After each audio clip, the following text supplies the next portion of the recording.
सबको राम जी राम राम जी राम। भगवते नमः भगवते नमः भगवते नमः। देखो, बहुत भाग्यशाली हैं जो सुबह ब्रह्म मुहूर्त वेला में नींद का आलस का त्याग करके सत्संग में आते हैं। मैं जब शुरू में स्वामी महाराज जी के पास गया तो ऋषिकेश के बाद बीकानेर में चातुर्मास था, तो वहाँ पर घोरे पर एक बालू का टीला है, वहाँ महाराज जी रहा करते थे। तो सेठ लोग बसें लगा देते, 5-10 बसें लग जाती और 10-20 किलोमीटर के एरिया से लोगों को 5 एक प्रार्थना में बस लेकर के आती। और वहाँ सर्दी बहुत कड़ाके की पड़ती है, तो कड़ाके की सर्दी में महाराज जी 5 एक प्रार्थना कराते और प्रार्थना पूरी हो जाती, अंधेरा का अंधेरा ही बना रहता। तो मैंने सोचा कि महाराज जी दिन में सत्संग कराते ही हैं 8:30 से 9:30, शाम काल के सत्र में कराते हैं, तो इतने सुबह प्रार्थना क्या जरूरत है। तो विचार करने पर भाव आया कि महापुरुषों की दूरगामी दृष्टि होती है कि 5 बजे की प्रार्थना करनी है तो 4 बजे कम से कम उठना ही पड़ेगा। और 4 बजे जो नहीं उठते प्रातः काल, तो बड़ी भारी कमी है। आज जितनी सुख सुविधा बढ़ी है, मोबाइल, बिजली, पंखा, लाइट, उतने लोगों का स्वभाव बिगड़ता जा रहा है। पहले बिजली नहीं थी तो शाम को लोग जल्दी भोजन बना के खा के सो जाते थे, 3 बजे 4 बजे भोर मुड़ जाते थे। और आज 11, 12, 1 बजे तक जागते हैं, फिर 4 बजे उठने का कोई मतलब ही नहीं है। जो साधक हैं, भगवत प्राप्ति करना चाहते हैं, भगवान के मार्ग पर चलना चाहते हैं, उनको तो 10 बजे रात्रि में मोबाइल साइलेंट करके सो जाना चाहिए। तब तो 4 बजे नींद खुलेगी। और नहीं तो हम देखते हैं कभी यात्रा में इधर उधर से सोते सोते 11-12 बज जाता है, तो बड़े मुश्किल से नींद खुलती है। तो महापुरुषों ने देखा कि ये परंपरा चले, लोगों के अंदर साधकपना आवे, अपना स्वभाव सुधारे, इसलिए महाराज जी ने 5 बजे की प्रार्थना शुरू कराई। आज देखो कितनी विलक्षण बात महाराज जी ने बताई कि लोग धन को महत्व देते हैं। कहीं जाना होता है तो पहले से ही होटल, धर्मशाला, कहाँ रुकना है, कहाँ भोजन करेंगे, पहले से व्यवस्था करते हैं। तो शरीर छूटने के बाद हमारे साथ क्या चलेगा, उस पूंजी को लिया कि नहीं लिया। तो महाराज जी ने खूब भूमिका बनाई और फिर महाराज जी ने कहा कि हमारे साथ क्या चलेगा, स्वभाव। हमने अच्छा मंदा जैसा स्वभाव बना लिया, स्वभाव हमारे साथ में चलेगा। और जिनका स्वभाव सुधरा हुआ होता है उनको घर वाले भी चाहते हैं, बाहर वाले भी चाहते हैं। और जिनका स्वभाव बिगड़ा हुआ होता है उनको न घर वाले चाहते हैं, बाहर वाले चाहते हैं। स्वामी जी महाराज जी के पास में एक स्टेशन मास्टर आए, तो उन्होंने कहा कि महाराज जी, मैं अपने ऑफिस में बैठा था तो कोई सज्जन आकर के हमारे सामने वाले कुर्सी बैठ गए। तो जब तक उनका परिचय नहीं मिला था तब तो कोई फर्क नहीं पड़ा, परंतु किसी ने उन सज्जन का परिचय हमारे कान में आकर के दिया तो बैठे बैठे हमारा कुर्ता पसीने से भीग गया। बैठे बैठे परिचय सुनते कुर्ता पसीने भीग गया। क्या परिचय मिला कि आपके सामने जो सज्जन बैठे हैं वो मंगलदास नाम के डाकू है। अब डाकू है, पता नहीं कौन सी वस्तु उठा के ले जावे, कौन सी वस्तु जला देवे, किसको मार देवे, स्वभाव बिगड़ा है। साधु महात्मा जिस शहर नगर गांव में जाते हैं तो वहाँ आनंद की लहर फैल जाती है, शांति का वातावरण बन जाता है। और पता लग जाए कि डकैतों का गिरोह आ गया है तो चूहे भी खटर पटर करें तो भय बना रहेगा, डकैत आ गए। तो है तो दोनों मनुष्य, एक का स्वभाव बिगड़ा हुआ है, एक का स्वभाव सुधरा हुआ है। और स्वभाव सुधरता है सत्संग से। सठ सुधरे सत्संगत पाई, पारस परस कुधात सुहाई। दुष्ट से दुष्ट व्यक्तियों का स्वभाव सत्संग से सुधरता है। और आज लोग सत्संग करना चाहते नहीं, अब स्वभाव बिगड़ा हुआ होता है।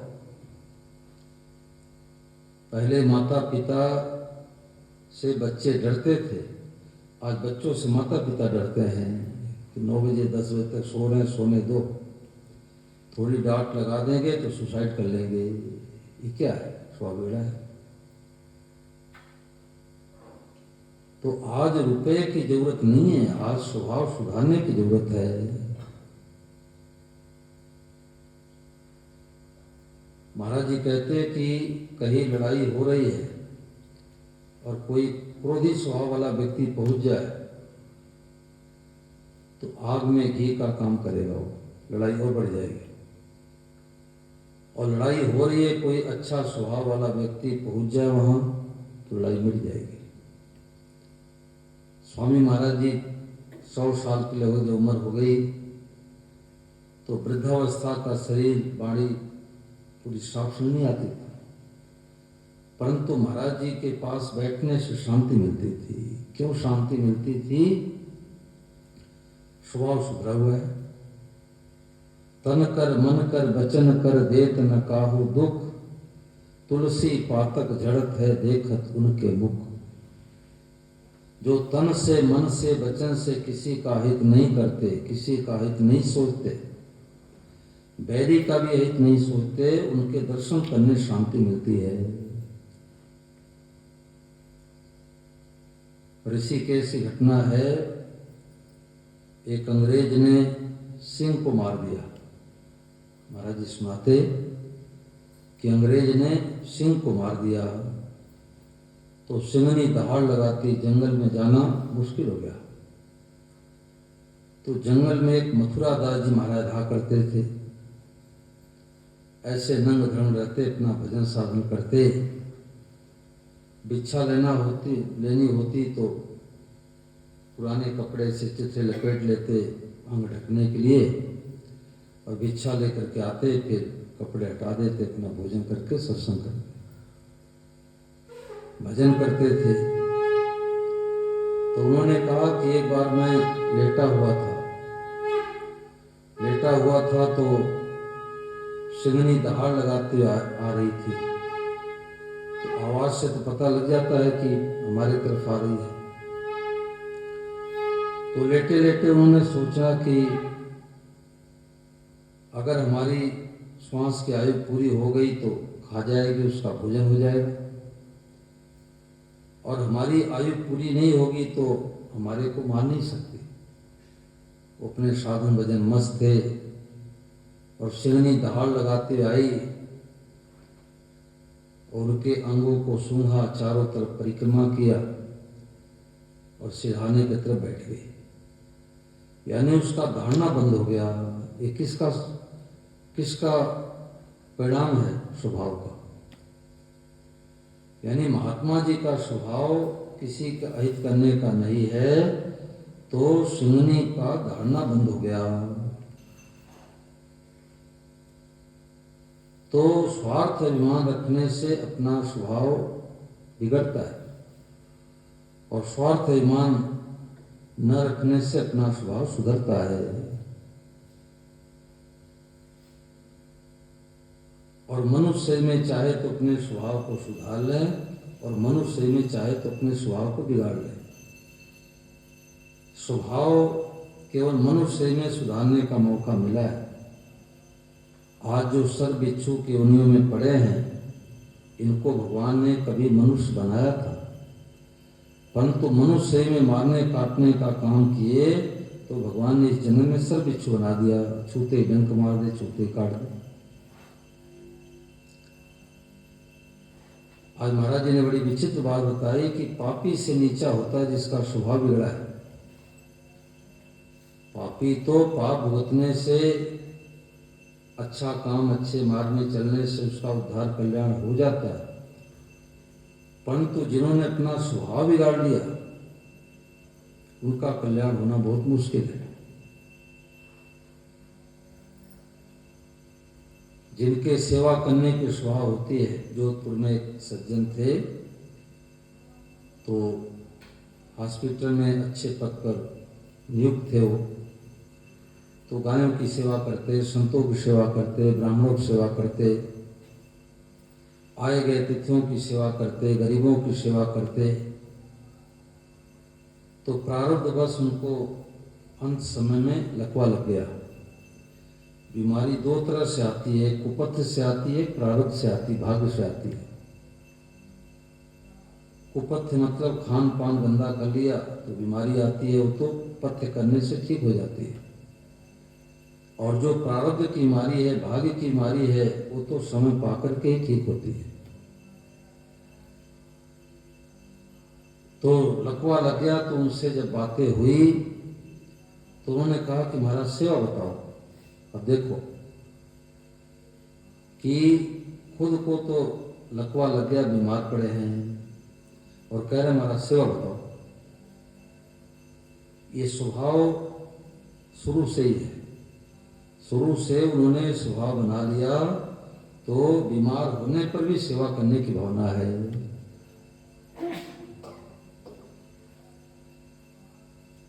तो भाई मनुष्य शरीर मिला है अपने स्वभाव को सुधारने की।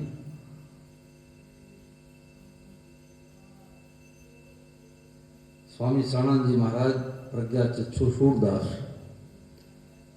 तो एक जज साहब के घर पर रुके थे। तो जज साहब ने कहा चलो महाराज रविवार का दिन है, आपको जेल में टहलाता हूं। तो उन्होंने सोचा कि हमारे तो आंखें है नहीं, जेल में हम क्या देखेंगे, चलो कैदियों को दो अच्छी बात बताएंगे। तो कैदियों को एकत्रित करके अच्छी बातें बताने लगे। तो एक कैदी चढ़ों में पड़ गया, रोने लग गया। उसने कहा महाराज जी, हमने उस व्यक्ति की हत्या नहीं की है, और आपके जो जज साहब हैं हमारे को फांसी की सजा सुना दी। तो स्वामी सानंद जी महाराज जी को इस बात का असर पड़ा कि हमारे से झूठ नहीं बोलेगा ये। तो जज साहब से पूछा कि भाई ये तो निर्दोष व्यक्ति है, इसको तुमने फांसी कैसे सुना दिया। तो जज साहब ने कहा कि महाराज जितने सबूत मिल रहे हैं तो यही मिल रहे हैं कि इस व्यक्ति ने उस व्यक्ति की हत्या की है। तो स्वामी सानंद महाराज व्यक्ति के कंधे पर हाथ रख करके कैदी के और एकांत में कुछ दूर ले गए। बोले भाई सच्ची सच्ची बात बताना, उस व्यक्ति को तूने नहीं मारा है जिसके एवज में तुम्हारे को फांसी मिलने जा रही है, मेरे को विश्वास है। वैसे तुमने अपने जीवन में कितने व्यक्तियों को मारा है। उसने कहा महाराज आप साधु महात्मा हो, आपसे मैं झूठ नहीं बोलूंगा, उस व्यक्ति को तो मैंने नहीं मारा है, वैसे तुमने 3 व्यक्तियों को मारा है। तो स्वामी सानंद ने कहा कि भाई तुमने 1 को मारा, 2 को मारा, 3 को मारा, तुम्हारे पाप के घड़े भर गए, और इसी का दंड मिल रहा है तुम्हारे को। तो कब के वे कर्मों का फल कब मिलता है, ये लेखा जोखा तो भगवान के पास है, मिलता जरूर है। नहीं चले उसके घर रिश्वत, नहीं चले चालाकी, भैया उसके लेन देन की रीति बहुत है बाकी। डरते रहो ये जिंदगी बेकार न हो जाए, सपने में किसी जीव का अपमान न हो जाए। हरि डर, गुरु डर, जगत डर, डर करनी में सार, रज्जब डरा सुगरा गाफिल खाए मार। भगवान से डरो, गुरुजनों से डरो, माता पिता से डरो।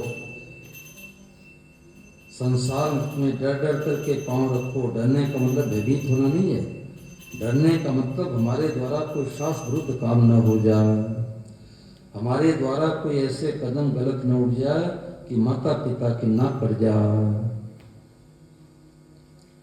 कई लोग सोचते हैं कि जो झूठ कपट बेईमानी करते हो तो खूब फूलते फलते नजर आ रहे हैं, गाड़ी मोटर बंगला मकान दुकान, और जो अपने जीवन को ईमानदारी सच्चाई से बिता रहे उनके जीवन बहुत तंगी दिखाई दे रही है। ऐसा क्यों? प्राय लोगों के प्रश्न आते हैं।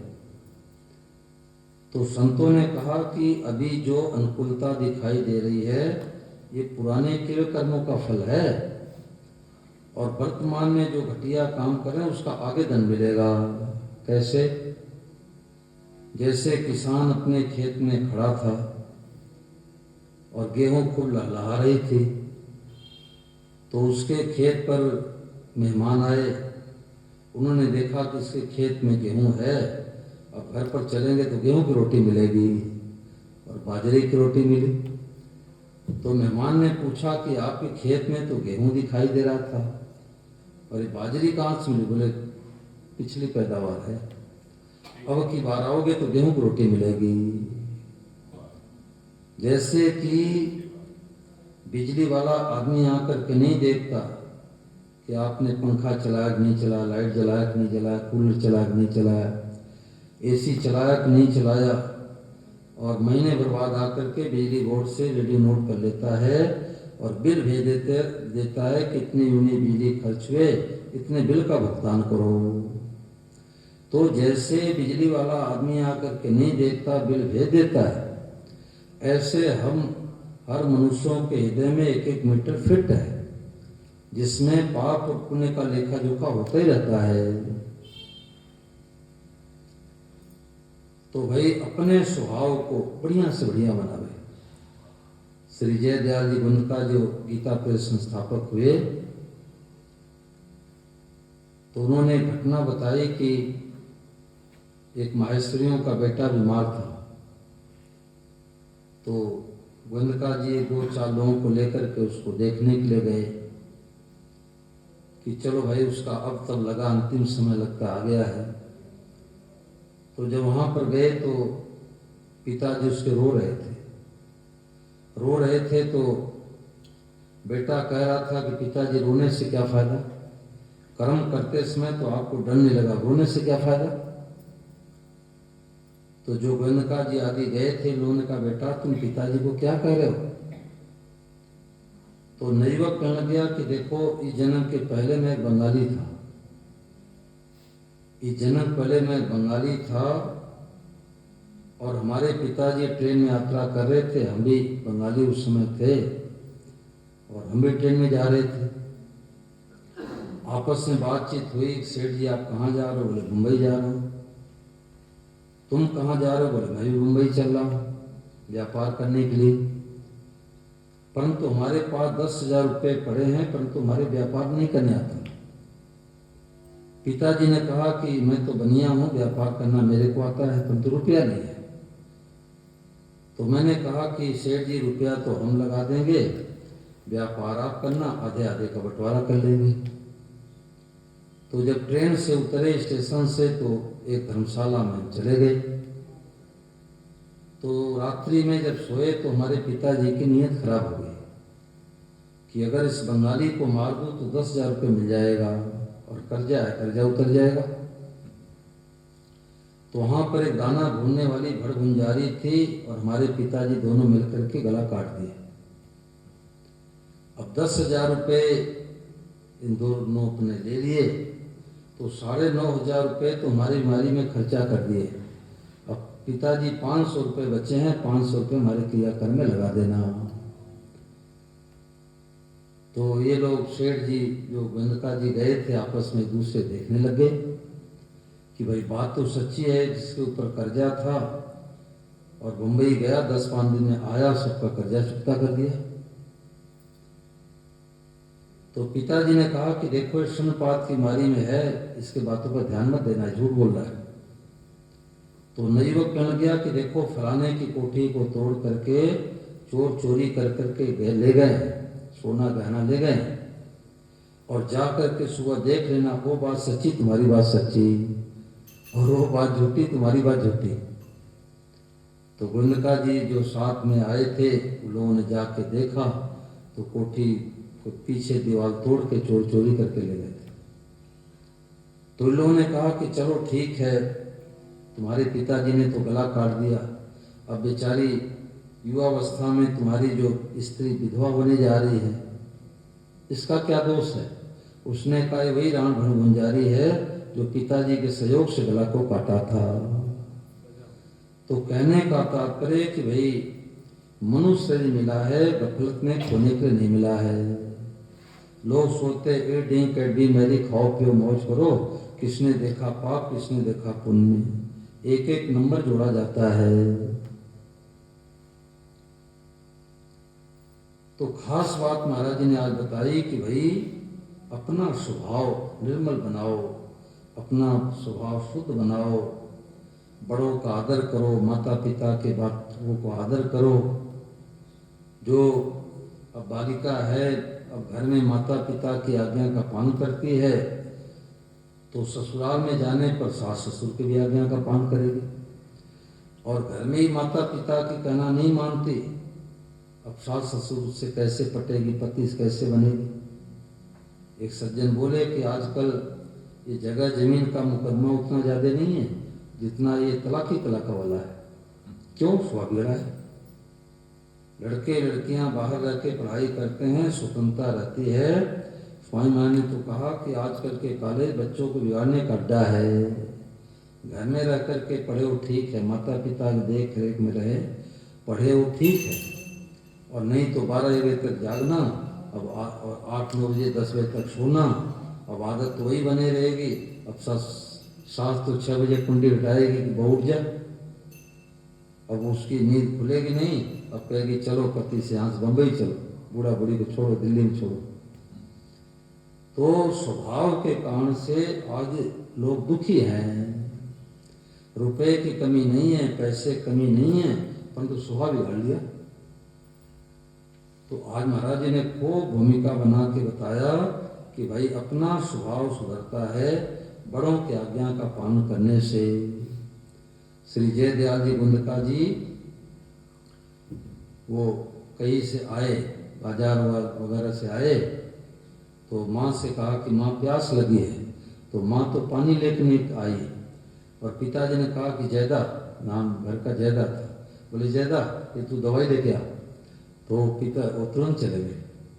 तो माँ जब जल लेकर के आई, बोले कि जैदा कहाँ चला गया? बोले मैं तो दवा के लिए भेज दी। अरे बोले उसको तो प्यास लगी थी। इतने माता पिता के आज्ञाकारी थे, तभी इतनी बड़ी संस्था खुली है। भगवान ने दर्शन दे करके कहा कि तुम गीता का प्रचार करो। तो गीता का प्रचार करने के लिए उन्होंने मशीन लगाई, और दुनिया में देश विदेश में पुस्तकें जा रही है, देश विदेश में गीता प्रेस की पुस्तकें जा रही है। रात्रि में पिताजी की सेवा करते, पंखा चलाते, लाइट थी नहीं, तो हाथ से पंखा चलाते, तो रोजाना तो पिताजी सोने के पहले कह देते अब सो जा तो। और एक दिन क्या हुआ कि पिताजी को नींद लग गई और रात भर पंखा चलाते रहे। जब नींद खुली बोले तो बहुत जल्दी आ गया। आ क्या गया? गया ही नहीं, रात भर पंखे चलाते रहे। तो पिताजी ने कहा कि देख लगता है तू गया नहीं, अब जब पंखा चलाना मेरे को नींद आ जाए तो तू चले जाया कर। तो जो बड़ों के आज्ञा का पालन करते हैं वो श्रेष्ठ हो जाता है, और जो अपने मनमानी करते हैं उनके जीवन में दुख ही दुख देखा गया है। तो भाई स्वभाव सुधरता है बड़ों के आज्ञा का पालन करने से, सत्संग करने से, गीता रामायण का पाठ करने से, बड़ों के आज्ञा का पालन करने से स्वभाव सुधरता है।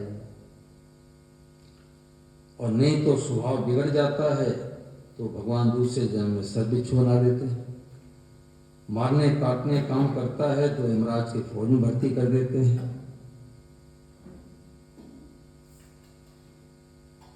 तो जिनका स्वभाव सुधरा हुआ होता है वो सब जगह सुख पाते हैं। संत महात्माओं के पास तो कोटी कौड़ी नहीं होती, पर स्वभाव सुधरा होता है। उनके दर्शन करने से शांति मिलती है। वहाँ वो जहाँ जाते हैं वहाँ का वायुमंडल शुद्ध हो जाता है। तो सठ सदरे सत्संगत पाई, पारस परस कुधात सुहाई। हम लोग देखते हैं गांव में एक तरफ तो रोते हैं, कहते हैं कि भगवान ने हमारे को धन नहीं दिया, और 10-20-50 रुपये गुटखा खा जाते हैं। क्यों? स्वभाव बिगड़ा है। पढ़े लिखे हैं, पुड़िया पर कैंसर का चित्र भी बना है, परंतु फिर भी पुड़िया फाड़ के खाते हैं। स्वभाव बिगड़ा है। तो अपना स्वभाव सुधारने के लिए ये मनुष्य मिला है। इसमें कोई बात पूछो, 5-7 मिनट और सत्संग चल जाए। जो बातें चली है, आज का विषय है कि स्वभाव सुधार की आवश्यकता। कोई माताओं बहनों कोई बात पूछो भाई। किसी का स्वभाव बिगड़ा हो तो कैसे ठीक करेंगे उसको? सत्संग। स्वभाव बिगड़ा है तो सत्संग मिलावे। बता दिया, सब कुछ समझा दिया, लेकिन फिर भी नहीं सुधरता, क्या करेंगे? बार-बार सत्संग। वैसे सुधार नहीं सुधरेगा। जैसा करेगा संग वैसा चढ़ेगा रंग। किसी प्रकार से उसको समझा बुझा के सत्संग में लाना चाहिए। अब भाई कोई बीमार है तो अब हॉस्पिटल में जाएगा तभी तो बीमारी ठीक होगी। वाणी चला देंगे आपकी। हैं? ये वाणी चला देंगे, वाणी जो आपने बोला है। हाँ, इसको चला देंगे तो हाँ ये महापुरुषों के ऐसे महाराज जी के रेडियो चला दो। स्वामी जी, मेरी राय एक और है। हाँ, इन्होंने आपसे सवाल पूछा। हाँ, इनकी नजर में जिसका स्वभाव दुनिया लोग मिलती है बिगड़ा, सो को फर्क नहीं पड़ता। हाँ। अपने घर राज है, अपने घर राज है। हाँ। लेकिन किसी ऐसे इंसान का स्वभाव बिगड़ा जिसको सुधारना चाहता हूँ, उसे लाके आपसे क्यों ना मिला दे? उसको आपसे मिला दे। वाणी से इतना फर्क पड़े, लेकिन आप उसे थोड़ा। हाँ, तो वही मिलाने का मतलब सत्संग में तो लाना होगा हाँ, ना। यही है। सत्संग में आवे, सत्संग सुने। अब नए नए उम्र के बच्चियां कहाँ आते? अभी देखो एक बालिका आती है, अब समय से नहीं सोए तो ऐसे बैठ पाई क्या? यहाँ लाके अगर बैठाओगे तो जल्दी सुने। तो आज बेटे बेटियों का स्वभाव बिगड़ गया। माता पिता दुख पाते हैं। माता पिता तो दुख पाते ही पाते हैं, वो खुद दुख पाते हैं। उनका एक उद्देश्य बन गया कि रुपया कमाना है, रुपया कमाना, भोग भोगना और मोबाइल चलाना। तो ये तीनों के लिए तो खूब समय है, और कहो कि सत्संग के लिए हमारे पास टाइम नहीं। आई है नो टाइम। टाइम नहीं है। रोटी खाने के टाइम है, घंटे 2 घंटे मोबाइल से बात करने के लिए टाइम है, गपशप करने के लिए टाइम, सबके लिए टाइम है। किट्टी के लिए भी पार्टी है, किट्टी के लिए बहुत पट्टा टाइम निकाल लेते हैं। हैं? किट्टी होती है ना जी, हाँ, ये जो मिलती है उसके लिए बहुत समय है उनके लिए। सब चीज के लिए समय है। नींद लेते हैं, सोते ही हैं, 12 बजे सोते हैं, 9 बजे 8 बजे तक सोते हैं, नींद पूरी भरपूर सब काम करते हैं। सत्संग के लिए समय नहीं है। अब स्वभाव कैसे सुधरे? स्वामी जी महाराज 3 समय सत्संग करते थे। 3 समय 5 बार 15-15 घंटे महाराज जी सत्संग करते थे। अब महाराज जी कोई जरूरत थी क्या सत्संग की? हम लोगों के लिए कि सत्संग से बार बार सुनने से बातें बैठ जाती है। तो मैं तो कहा करता हूँ कि अपने बालक बालिकाओं को सत्संग में लाओ। ये भगवान कृपा से मौका मिला है। ये बाजारू सत्संग नहीं है, रुपया चढ़ा दिया, साड़ी चढ़ा दिया, कन्हैया का जन्म उत्सव है खूब, और रुक्मणी का विवाह है, माताएं गहना साड़ी, सब व्यापार है। व्यापार सब व्यापार है, उससे लाभ नहीं होता। धूम धड़ाका हो जाता है, फोटो आ जाता है कि इतने लोग आए, सब व्यापार है। स्वामी महाराज से पूछा गया, दिल्ली में महाराज जी कार्यक्रम हो रहा था, तो भ्रूण हत्या के निषेध पर महाराज जी बहुत बोलते थे। तो दिल्ली के लगभग सारे पत्रकार आए, 15-20 पत्रकार आए। तो एक पत्रकार ने कहा कि महाराज जी इतनी कथाएं हो रही, गली गली में सत्संग हो रहा है, फिर लोगों में परिवर्तन क्यों नहीं दिखता है? तो महाराज जी ने कहा श्रोता वक्ता दोनों नकली हैं। श्रोता और वक्ता दोनों नकली हैं। हम लोग तो पहले फिक्स कर लेते हैं 2 लाख रुपए चाहिए। अब बामन भगवान अवतार लिए रुपया लाओ, अब कन्हैया के जन्म में रुपया लाओ, रुक्मणी का विवाह तो साड़ी गहना लाओ, और खूब धूम धड़ाका कर दिए, खूब ढोलक पेटी बज रही है, खूब नाच लिए गा लिए, मनोरंजन हो गया, और फिर वही स्वभाव में कोई फर्क नहीं, स्वभाव में कोई फर्क नहीं। तो महाराज ने कहा कि श्रोता वक्ता दोनों नकली है। देखो कहना नहीं चाहिए, बात आ गई तो कह रहा हूं कि कई ऐसे संत महापुरुष हैं जो निष्काम भाव से लगे हैं, तो उनके भी अकाउंट नंबर आता है। परंतु 51 नंबर का तो एक प्रचलन चल गया। भिखारी तो बैठा है, बाबूजी 10 रुपए दे दो, और भाव में 51 नंबर खोल रखे हैं, दिलाओ, ला 50 जा लाओ। इसलिए स्वामी महाराज ने तो कह दिया कि टेलीविजन में सुनने की जरूरत नहीं है। सूरज जी, टेलीविजन में सुनने की जरूरत नहीं है। जिसके भीतर में चेला चेली बनाने की भूख है, जिसके अंदर रुपया इकट्ठे करने की भूख है, आपको अच्छी बात बता ही नहीं सकते। कैसे आएगी? जो ही है वही जी आएगा।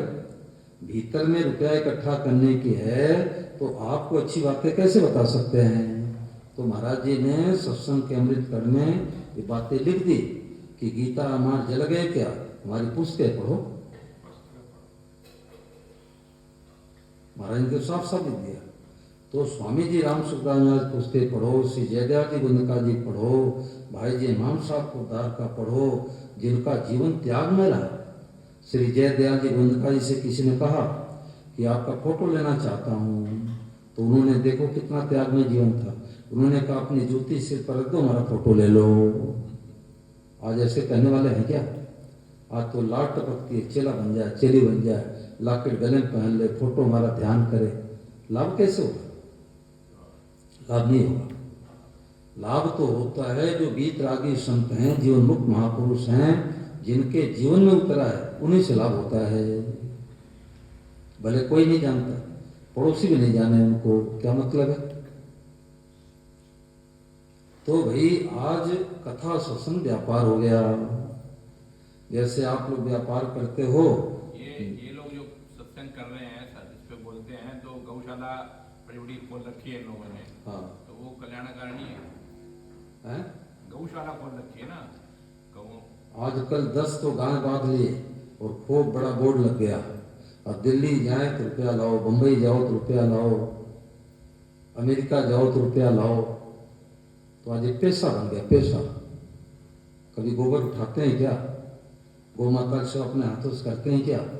करेंगे भी तो टेलीविजन से आना चाहिए, चित्र आना चाहिए। तो आज नकली नकली का जमाना हो गया। गुरु जी तो सोचते हैं कि मेहनत परिश्रम आप करो, रुपया हमारे पास आना चाहिए। और चेला गुरु का भी गुरु है। चेला सोचता है कि चलो झूठ कपट बेईमानी, बही खाता में थोड़ा झूठ कपट होता है, और 10-20 हजार रुपये गुरु जी के आश्रम पहुंचा दो, सारा पाप गुरु जी के माथे चला गया। तो चेला तो गुरु का भी गुरु है। गुरु लोभी शिष्य लालची, दोनों खेले दाव, और दोनों डूबे परशुराम बैठ पत्थर की नाव। तो पत्थर की नौका पर तो जो बैठेंगे सब डूबने वाले होंगे। इसका मतलब ये नहीं कि सब धान 22 पसेरी सब अच्छे भी हैं, मंदे भी हैं, सब तरह के लोग होते हैं। परंतु कहने का तात्पर्य कि वीतरागी महापुरुषों से ही, उनके वाणी से लाभ होता है, उनकी पुस्तकों से लाभ होता है। मैं तो कहा करता हूँ कि इस भूमंडल पर यदि सबसे कीमती चीज है तो स्वामी जी राम सुखदास महाराज की पुस्तक है। पुस्तक पढ़ते ही शांति मिलती है, और वो पुस्तक पढ़ते नहीं। मोबाइल में ऐसे ऐसे देखते रहते हैं, इधर उधर का आता जाता है झूठ कपट का, उससे क्या लाभ होगा? महाराज जी पुस्तकें पढ़ो, दिन में 2, 4, 5, 7 बार पढ़ो। मैं तो दिन में, मैं अभी पुस्तक पढ़ के आया, मैं सुबह उठते ही ठाकुर जी प्रणाम करके पुस्तक पढ़ता हूँ। पुस्तक पढ़ता हूँ और दिन में कई बार ऐसे देखता रहता हूँ। तो असली जो जीवन मुक्त महापुरुष हैं, उन्हीं से लाभ मिलेगा। बोलो गिरधर गोपाल की। चलो भैया, प्रभात फेरी में 10 मिनट सब लोग चलते हैं।